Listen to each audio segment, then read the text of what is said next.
Real Barenziah, Part 2. By Anonymous. I really wonder who wrote these books. Barenziah and Straw settled into Riften for the winter. Spelling it wrong. It's an E-N. Taking a cheap room in the slummier section of town.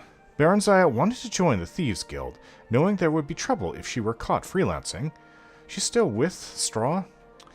One day in a barroom, she caught the eye of a known member of the guild, a bold young Khajiit named Theris.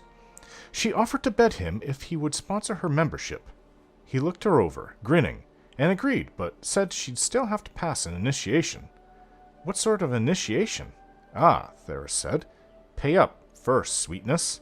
This passage has been censored by order of the temple. Wow. You know what? I mean, some men may not feel this way, but whatever. Whatever woman is in the way of getting into anything I want. Sorry, I have some standards here. I cannot believe that she's actually the Queen of Morrowind. Wow. If this is real, if it's true. Straw was going to kill her, and maybe Theris too. I really can't blame him, actually. What in Tamriel had possessed her to do such a thing? She cast an apprehensive look around the room, but the other patrons had lost interest and gone back to their own business. She did not recognize any of them. This wasn't the inn where she and Straw were staying. With luck, it'd be a while, or never, before Straw found out. Theris was by far the most exciting and attractive man she had yet met. That? A Khajiit. Most exciting... Oh, okay. He not only told her about the skills she needed to become a member of the Thieves Guild, but also trained her in them himself, or else introduced her to people who could. Among these was a woman who knew something about magic. Katisha was a plump and matronly Nord. She was married to a smith, had 2 teenage children, and was perfectly ordinary and respectable, except that she was very fond of cats, and by logical inference, their humanoid counterparts, the Khajiit, had a talent for certain kinds of magic, and cultivated rather odd friends. She taught Barenziah an invisibility spell, and schooled her in other forms of stealth and disguise. Katisha mingled magical and non-magical talents freely, using one set to enhance the... close the book. Enhance the other. She was not a member of the Thieves Guild, but was fond of Theris in a motherly sort of way. Barenziah warmed to her as she never had towards any woman, and over the next few weeks she told Katisha all about herself. She brought Straw there, too, sometimes. Straw approved of Katisha, but not of Theris. Theris found Straw interesting, and suggested to Barenziah that they arrange what he called a threesome. Wow. Okay, this book is taking a different turn than I thought it would, but I guess that's what the real Barenziah is all about. Absolutely not, Barenziah said firmly. Grateful that Theris had broached the subject in private for once. He wouldn't like it. I wouldn't like it. Theris smiled his charming, triangular, feline smile and sprawled lazily on his chair, stretching his limbs and curling his tail. You might be surprised, both of you. Pairing is so boring. Barenziah answered him with a glare. Or maybe you wouldn't like it with that country bumpkin of yours, sweetness. Would you mind if I brought along another friend? Yes, I would. If you're bored with me, you and your friend can find someone else. She was a member of the Thieves Guild now. She had passed their initiation. She found Theris useful, but not essential. Maybe she was a bit bored with him, too. She talked to Katisha about her problems with men, or what she thought of her as her problems with men. Katisha shook her head and told her that she was looking for love, not sex, that she'd know the right man when she found him, that neither Straw nor Theris was the right one for her. Barenziah cocked her head to one side quizzically. They say dark elven women are something? Prostitutes? She said, although she was dubious. You mean promiscuous? Although some do become prostitutes, I suppose, Katisha said as an afterthought. Elves are promiscuous when they're young, but you'll outgrow it. Perhaps you're beginning to already, she added hopefully. She liked Barenziah, had grown to be quite fond of her. You ought to meet some nice elven boys, though. If you go on keeping company with Khajiits and humans and what have you, you'll find yourself pregnant in next to no time. Barenziah smiled involuntarily. I'd like that, I think, but it would be inconvenient, wouldn't it? Babies are a lot of trouble, and I don't even have my own house yet. How old are you, Barry? 17? Well, you're a year or two yet before you're fertile. Unless you're very unlucky, you don't have children readily with other elves after that. Even so, you'll be alright if you stick with them. Barenziah remembered something else. Straw wants to marry. Is that what you want? No, not yet. Yes, someday. But not if I can't be queen. And not just any queen. The Queen of Morrowind. She said this determinedly, almost stubbornly, as if to drown out any doubt. Katisha chose to ignore this last comment. She was amused at the girl's hyperactive imagination, took it as a sign of a well-functioning mind. I think Straw will be a very old man before someday comes, Barry. Elves live for a very long time. Katisha's face briefly wore the envious, wistful look humans got when contemplating the 1,000-year lifespan elves had been granted by the gods. True, few ever actually lived that long, as disease and violence took their respective tolls, but they could, and one or two of them actually did. I like old men too, Barry said. Katisha laughed. Barenziah fidgeted impatiently while Theris sorted through the papers on the desk. He was being meticulous and methodical, carefully replacing everything just as he'd found it. They'd broken into a nobleman's house, leaving Straw to hover outside as lookout. Theris had said it was a simple job, but very hush-hush. He hadn't even wanted to bring in any other guild members along. He said he knew he could trust Barry and Straw, but no one else.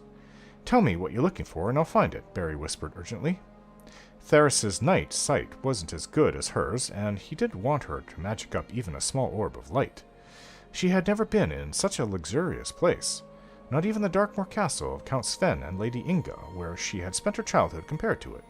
She gazed around in wonder as they made their way through the ornately decorated and hugely echoing downstairs rooms. But Theris didn't seem interested in anything but the desk in the small book-lined study on the upper floor. "Sst!" he hissed angrily. "Someone's coming," Barry said, a moment before the door opened and two dark figures stepped into the room. Theris gave her a violent shove toward them and sprang to the window. Barenziah's muscles went rigid, and she couldn't move or even speak. She watched helplessly as one of the figures, the smaller one, leaped after Theris. There were two quick, silent stabs of blue light. Then Theris folded over into a still heap. Outside the study, the house had come alive with hastening footsteps and voices calling out in alarm, and the clank of armor hurriedly put on. The bigger man, a dark elf by the looks of him, half lifted, half dragged Theris to the floor and thrust him into the waiting arms of another elf. A jerk of the first elf's head sent the smaller blue-robed companion after them. Then he sauntered over to inspect Barenziah, who was once again able to move, although her head throbbed maddeningly when she tried to. "Open your shirt, Barenziah," the elf said. Barenziah gawked at him and clutched it closed. "You're a girl, aren't you, Barry?" he said softly. "You should have stopped dressing as a boy months ago, you know. You were only drawing attention to yourself, and calling yourself Barry. Is your friend Straw too stupid to remember anything else?" "It's a common elven name," Barenziah defended. The man shook his head sadly. "Not among dark elves, it isn't, my dear. But you wouldn't know much about dark elves, would you? I regret that, but it couldn't be helped. No matter, I shall try to remedy it. Who are you?" Barenziah demanded. The man shrugged, smiling wryly. "I am Symmachus, Milady Barenziah, General Symmachus of His Awesome and Terrible Majesty Tiber Septim the First's Imperial Army, and I must say it's a merry chase you've led me throughout Tamriel. Or this part of it, anyway. Although I guessed, and guessed correctly, that you'd head for Morrowind eventually. You had a bit of luck. A body was found in Whiterun that was thought to be Straw's, so we stopped looking for the pair of you. That was careless of me, and I thought you'd have stayed together this long." "Where is he? Is he all right?" she asked in genuine trepidation. "Oh, he's fine, for now. In custody, of course." He turned away. "You care for him, then?" he said, and then suddenly stared at her with fierce curiosity, out of red eyes that seemed strange to her except in her own seldom-seen reflection. "He's my friend," Barenziah said. The words came out in a tone that sounded dull and hopeless to her ears. Symmachus, a general in the Imperial Army, no less, said to have the friendship and ears of Tiber Septim himself. "Aye, you seem to have made several unsuitable friends, if you'll forgive me saying so, milady." "Stop calling me that." She was irritated at the general's seeming sarcasm, but he only smiled. As they talked, the bustle and flurry in the house died away. Although she could still hear people, presumably the residents, whispering together not far off, the tall elf perched himself on a corner of the desk. He seemed quite relaxed and prepared to stay a while. Then it occurred to her. Several unsuitable friends, had he said? This man knew all about her, or seemed to know enough anyway, which amounted to the same thing. What's going to happen to them? To me? Ah, as you know, this house belongs to the commander of the Imperial troops in this area, which means to say that it belongs to me. Barenziah gasped, and Symmachus looked up sharply. What, you didn't know? Tisk, tisk. Why? You are rash, milady, even for 17. You must always know what it is you do or get yourself into. But the guild wouldn't have... Barenziah was trembling. The Thieves' Guild would never have attempted a mission that crossed Imperial policy. No one dared oppose Tiber Septim. At least no one she knew of. Someone at the guild had bungled, badly, and now she was going to pay for it. I dare say it's unlikely that Theris had guild approval for this. In fact, I wonder... Symmachus examined the desk carefully, pulling out drawers. He selected one, placed it on top of the desk, and removed a false bottom. There was a folded sheet of parchment inside. It seemed to be a map of some sort. Barenziah edged closer. Symmachus held it away from her, laughing. Rash indeed, he glanced it over, then folded and replaced it. You advised me a moment ago to seek after knowledge. So I did. Suddenly he seemed to be in high good humor. We must be going, my dear lady. He shepherded her to the door, down the stairs, and out into the night air. No one was about. Barenziah's eyes darted towards the shadows. She wondered if she could outrun him, or elude him somehow. You're not thinking of attempting to escape, are you? Don't you want to hear first what my plans for you are? She thought that he sounded a bit hurt. Now that you mention it, yes. Perhaps you'd rather hear about your friends first? No. He looked gratified at this. It was evidently the answer he wanted, thought Barenziah, but it was also the truth. While she was concerned for her friends, especially Straw, she was far more concerned for herself. You would take your place as the rightful Queen of Morrowind. Symmachus explained that this had been his and Tiber Septim's plan for her all along, that Morrowind, which had been under military rule for the dozen or so years since she had been away, was gradually to be returned to civilian government, under the Empire's guidance, of course, and as part of the Imperial province of Morrowind. But why was I sent to Darkmoor? Barenziah asked, hardly believing anything she had just been told. For safekeeping, naturally. Why did you run away? Barenziah shrugged. I saw no reason to stay. I should have been told. You would have been told by now. I had in fact sent for you to be removed to the Imperial City to spend some time with the Emperor's household. But of course you had, shall we say, absconded by then. As for your destiny, it should be and should have been quite obvious to you. Tiber Septim does not keep those he has no use for. And what else could you be that would be of use to him? I know nothing of him, nor, for that matter, of you. Then know this, Tiber Septim rewards friends and foes alike according to their deserts. Barenziah chewed on that for a few moments. Straw has deceived well of me and has never done anyone any harm. He is not a member of the Thieves' Guild. He came along to protect me. He earns our keep by running errands, and he... Symmachus waved her impatiently to silence. I know all about Straw, he said, and about Theris. He stared at her intently. So, what would you? That's odd. It should be, what would you do? She took a deep breath. Straw wants a little farm. If I'm to be rich, then I would like for him to be given to him. Very well, he seemed astonished at this, and then pleased. Done. He shall have it. And Theris? He betrayed me, Barenziah said coldly. Theris should have told her what risks the job entailed. Besides, he'd push her right into the enemy's arms in an attempt to save himself. Not a man to be rewarded. Not, in fact, a man to be trusted. Yes, and? Well, he should be made to suffer for it, shouldn't he? That seems reasonable. What form should said suffering take? Barenziah balled her hands in a fist. She would have liked to beat and claw at the Khajiit herself, but considering the turn events had taken, that didn't seem very queenly. A whipping. Would 20 stripes be too many, do you think? I don't want to do him any permanent injury, you understand. Just teach him a lesson. Aye, of course. Symmachus grinned at this, then his features suddenly set, and became serious. It shall be done, your highness, my lady Queen Barenziah of Morrowind. Then he bowed to her. A sweeping, courtly, ridiculously wonderful bow. Barenziah's heart leapt. She spent 2 days at Symmachus' apartment, during which she was kept very busy.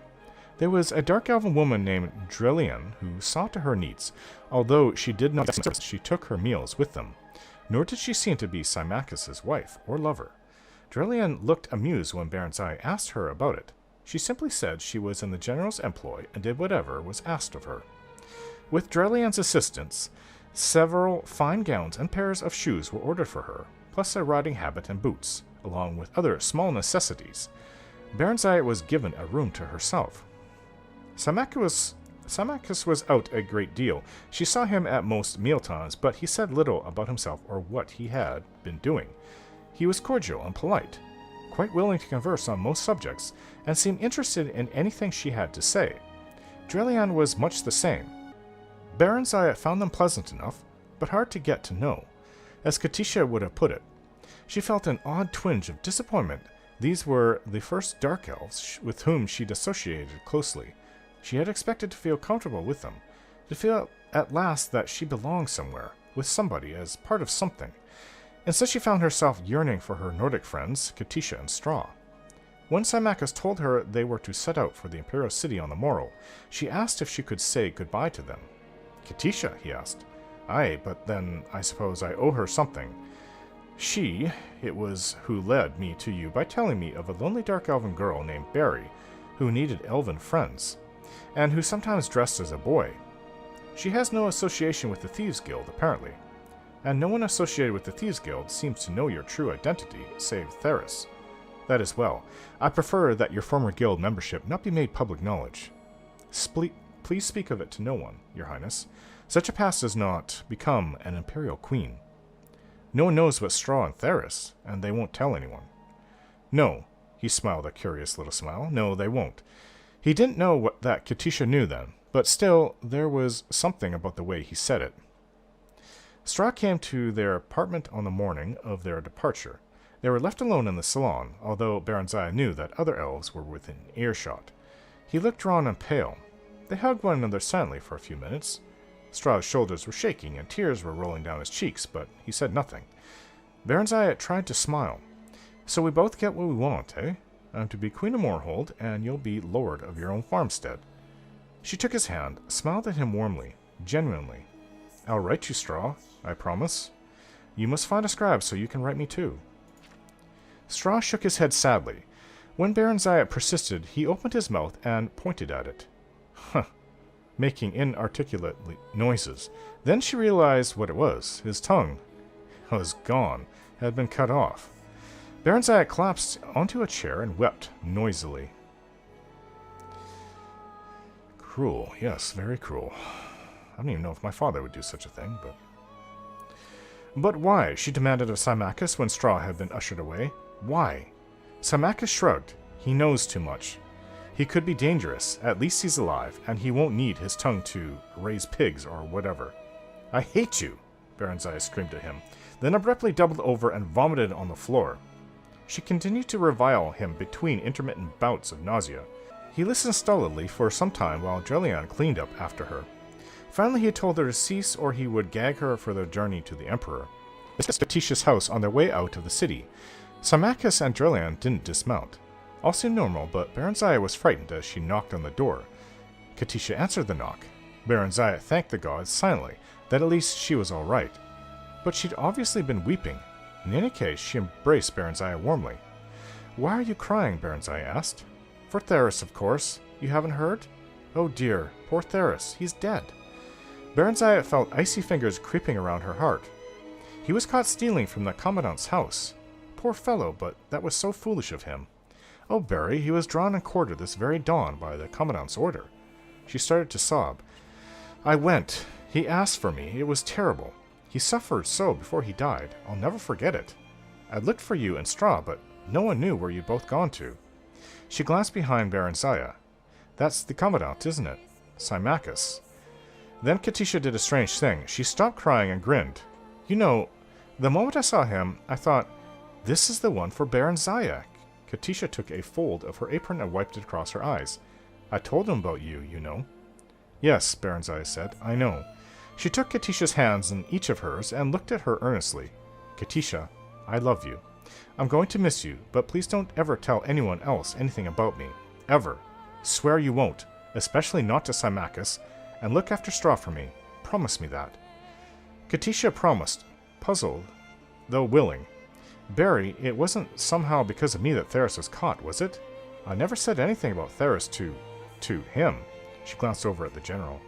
Barenziah assured her that it wasn't, that an informant had told the Imperial Guard of Theris's plans, which was probably a lie, but she could see that Katisha plainly needed some sort of comfort. Oh, I'm glad of that. If I could be glad of anything just now. I'd hate to think, but how could I have known? She leaned over and whispered in Barenziah's ear. Symmachus is very handsome, don't you think? And so charming. I wouldn't know about that, Barenziah said dryly. I haven't really thought about it. There have been other things to think about.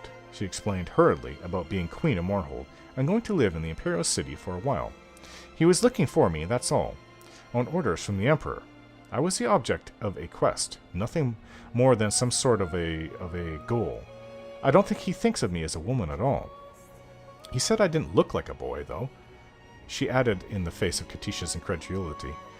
Katisha knew that Barenziah evaluated every male she met in terms of sexual desirability and availability.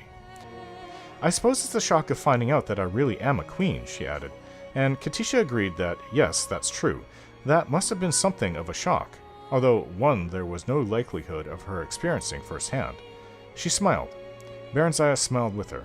Then they hugged again, tearfully. For the last time. She never saw Katisha again, or Straw. The royal party left Riften by the Great Southern Gate. Once through, Symmachus tapped her shoulder and pointed back at the portals. I thought you might want to say goodbye to Theris too, Your Highness, he said.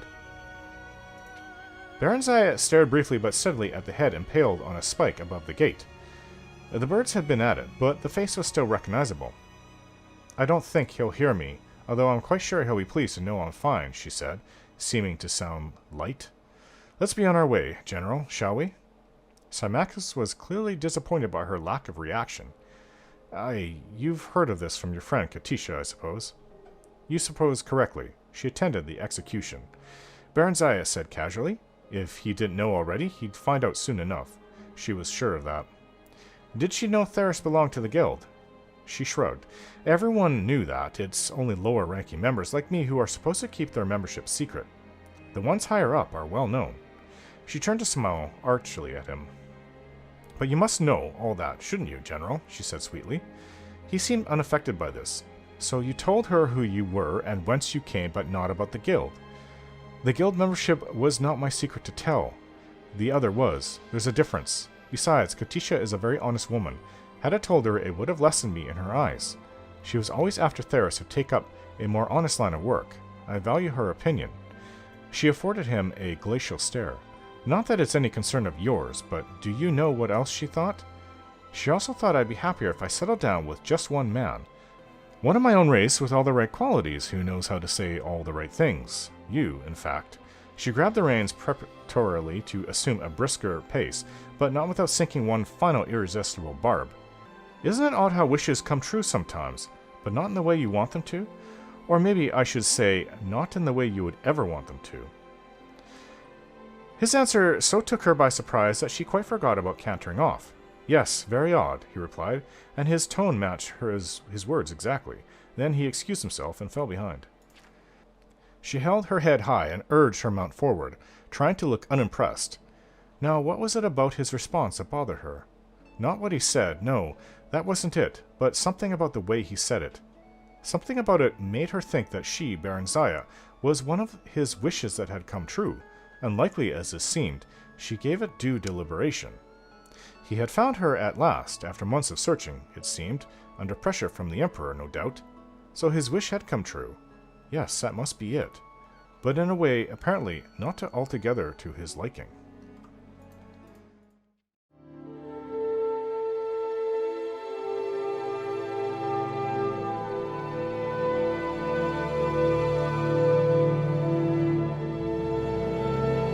Don't forget to like, share, and subscribe.